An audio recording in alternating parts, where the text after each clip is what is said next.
Bonjour à tous, aujourd'hui une nouvelle vidéo sur le contrôle fiscal, les astuces, les arcanes du contrôle fiscal, et je souhaiterais aujourd'hui aborder un aspect qui est assez méconnu. C'est un aspect en fait sur une procédure de contrôle fiscal sur pièce ou de contrôle fiscal externe. Donc le contrôle fiscal sur pièce, c'est le contrôle fiscal classique, donc vous devez justifier par écrit d'un certain nombre d'éléments à l'administration fiscale, et vous avez le contrôle fiscal externe type ESFP pour les particuliers, qui est beaucoup plus contraignant et long, mais qui est assez rare, donc, mais qui peut arriver notamment aux personnes les plus fortunées. Voilà, ce qui va se passer là sur cette vidéo, c'est bien appréhender le fait que lorsque il y a un mémoire qui est déposé au tribunal administratif, donc pour synthétiser, vous avez eu votre contrôle fiscal, vous avez contesté à toutes les étapes ce contrôle fiscal, vous avez contesté la provision de rectification, l'administration fiscale maintient sa position, donc l'unique possibilité pour vous maintenant, pour vous défendre, est de porter l'affaire devant le tribunal administratif via un mémoire que vous pouvez réaliser vous-même, c'est important de le dire vous-même, ou via un avocat. Ce que je vous conseille toujours, si vous maîtrisez le dossier parfaitement, c'est de faire le mémoire vous-même. Et je reviendrai dans de prochaines vidéos sur les astuces pour faire un mémoire, ce à quoi penser, sans l'aide d'un avocat. Et donc, pour en revenir à ce que je disais, vous déposez votre mémoire.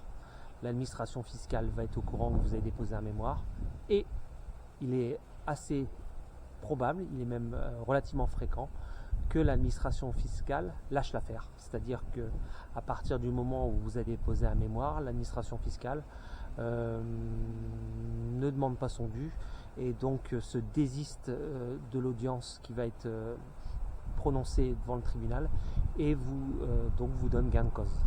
Alors ça peut sembler surprenant, vous allez me dire pourquoi, si vous devez de l'argent à l'administration fiscale, elle va se dédire et elle va donc laisser cette créance, elle va vous octroyer donc cette somme d'argent sans la réclamer. En fait c'est assez simple, c'est que si dans votre mémoire vous avez trouvé un assez important nombre de vices de forme et ou de procédures, l'administration fiscale via son avocat va estimer la probabilité de perte devant le juge de l'impôt, le juge administratif. Et si cette probabilité est trop importante, l'administration fiscale ne veut pas être condamnée pour plusieurs raisons. Si elle est condamnée, ça risque de créer des nouvelles jurisprudences avec votre cas énoncé. Le fait que vous contestez le contrôle fiscal pour tel ou tel vice de forme et de procédure.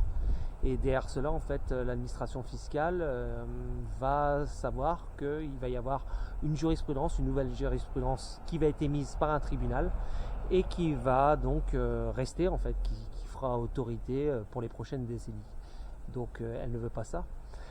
La deuxième raison, en fait, c'est tout simplement aussi que l'administration fiscale ne tient pas à payer des frais et des dépenses supplémentaires. Ainsi, si vous allez devant le tribunal administratif, vous allez toujours penser bien sûr à nommer l'article 761-1 du Code de la justice administrative qui vous permet d'avoir une somme d'argent. Il faut toujours nommer bien sûr cet article lorsque vous déposez un mémoire, sinon vous n'obtenez pas cette somme d'argent.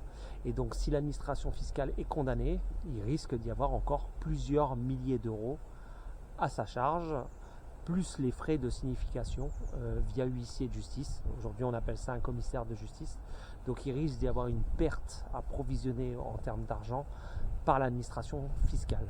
Voilà, donc en fait c'est pour toutes ces raisons que vous pouvez déposer un mémoire et en face de ce mémoire ne pas avoir de réponse et au bout d'un certain temps avoir des informations complémentaires, un écrit de l'administration fiscale qui va se désister en fait. Voilà. Donc c'est très important de savoir que dans beaucoup de cas de figure, pas tous, mais dans beaucoup de cas de figure, l'administration fiscale fera tout pour éviter d'aller au tribunal.